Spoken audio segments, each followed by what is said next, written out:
Here again, we look at one example of Bayesian game. We have looked at one other example of Bayesian game in the earlier recording. Now we are looking at the variant of Battle of Sexes game. So we know about the original version of Battle of Sexes game. I'll be telling you in the recording itself. And also we're going to twist it. So twisted version of Battle of Sexes game could be seen as an example of Bayesian game. Let's have a look at it. Take you to the original version of the Battle of Sexes game first. So this is there. Player 1 and player 2 are there. Player 1 likes to go to ballet and player 2 likes to go to soccer. But they like to go together. So if both player 1 and player 2 are going, then only they are getting some utility. So in this particular case, player 1 is going to player 1's preferred place, that is ballet. Player 2 is going to player 2's preferred place, that is soccer. But none of them are getting any utility. Here, because in this particular case, because player 2 is also going to player 1's preferred place, player 2 is getting some utility, but player 1 is getting higher utility. We have done this earlier also in game theory lectures, you can see. So this is an original version of the game. Now we are going to twist it. Let's have a look at that. Now we are looking at the variant of Battle of Sexes game. So if you look at this game, it means that there are two players, player 1 and player 2. Player 1 is unsure that player 2 prefers to go out with her or not. So player 1 is a girlfriend, player 2 is boyfriend. So player 1 is unsure whether boyfriend wants to go with girlfriend or not. But player 2, that is boyfriend, knows his own preference. That is, but girlfriend is thinking in her head that with probability half, boyfriend might go with her, and with probability half, boyfriend might ignore her, might avoid her, right? Uh, And then what happens is that, and this information is also known that player 1 wants to go to ballet and player 2 wants to go to soccer. Girlfriend wants to go to ballet and boyfriend wants to go to soccer. Girlfriend, who is player 1, is thinking that with probability half, she is playing the game on the left, and with probability half, she is playing the game on the right, right? So this is what the game looks like. In the left game, boyfriend wants to meet girlfriend. In the right game, boyfriend wants to avoid girlfriend, right? But boyfriend knows on which side he is.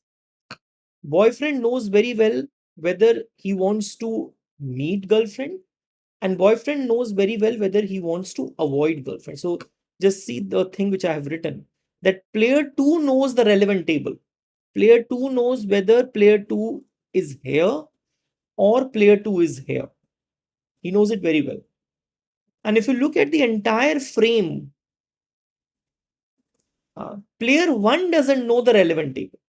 Player 1 doesn't know whether she's playing this game or she's in this game.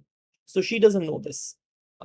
She only knows this, that with probability half, she might play this, and with probability half, she might play this. So when I say she might play this, it means that she knows is that with probability half, player 2 wishes to meet player 1, and with probability half, player 2 wishes to avoid player 1. Now let us calculate the expected payoff of player 1 for the 4 possible pairs of actions for player 2.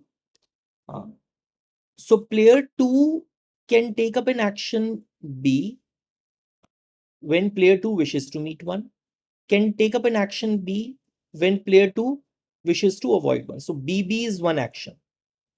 Similarly, player 2 can take up an action B when player 2 wishes to meet 1, and can take up an action S when player 2 wishes to avoid 1. So BS is the another action. So you can have BB, BS, SB, and SS. You can have different pairs of action. Player 1 will have two actions, B and S. but what is the expected payoff of player 1 for each possible pair of actions of player 2? So let us talk about BS first, this one, or you can take out BB also if you want. So player 1 is playing B, and player 2 also plays B. With probability half, player 2 wishes to meet player 1, and the expected payoff of player 1 is this guy, 2, right? With probability half, player 2 wishes to avoid 1, and when player 2 plays B, what is the expected payoff of player 1? 2, right? So this thing comes out to be 2. Okay, right? So this is 2. Achha. When player 1 plays S and player 2 plays BB, then what happens? Player 1 is playing S. With probability half, player 2 plays B. What is the payoff? 0. With probability half, player 2 plays B. What is the expected payoff here? 0. So this is 0. Let me do one more about BS. So when player 2 wishes to meet 1, player 2 plays B. When player 2 wishes to avoid 1, player 2 plays S. So what is the expected payoff for player 1? With probability half, player 2 wishes to meet 1, and player 2 plays B. So what is the payoff of player 1? 2. With probability half, player 2 wishes to avoid 1, and player 2 is playing S. Where player 2 is playing S. And what is the expected payoff? Sorry, what is the payoff of player 1? 0. So this thing comes out to be 1. Right, 1. And what about in case of player 1 plays S? And when player 2 wishes to meet 1, player 2 plays B. Right? So what is the payoff? What's this? With probability half, player 2 wishes to avoid 1. Player 1 is playing S and player 2 also plays S. In that case, payoff of player 1 is 1.